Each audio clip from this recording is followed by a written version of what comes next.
mushahidi Uwiteka arakwibutse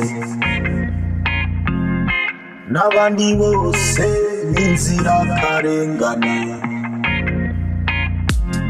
I was hungry and he gave me the bread of life.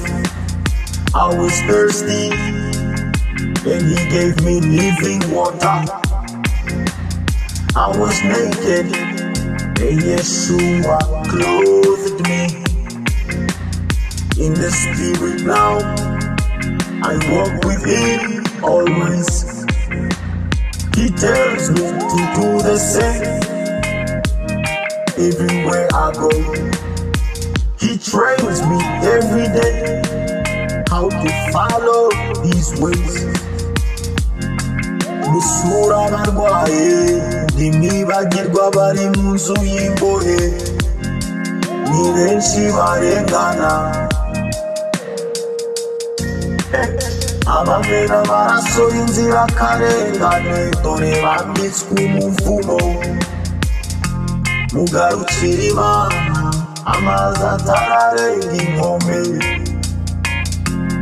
Garukira Imana iracyari ku ntebe y'imbabazi. Remember those who are in prison as if you are there with them. Blessed are the mourning now, they shall rejoice later.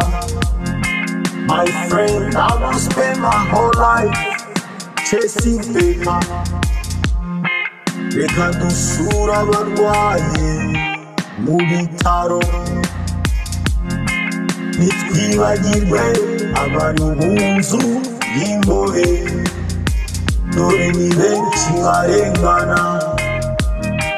Muvuge ukuri, leo ushahidi, Uwiteka ari kumwe nawe.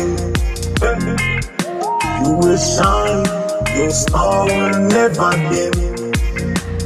I was hungry and he gave me the bread of life. I was thirsty, Yeshua took me to the springs of living water. In the spirit now and always I will be with him.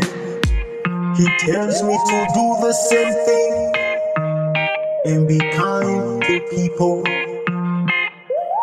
Uwiteka niwe Mana yanje, Uwiteka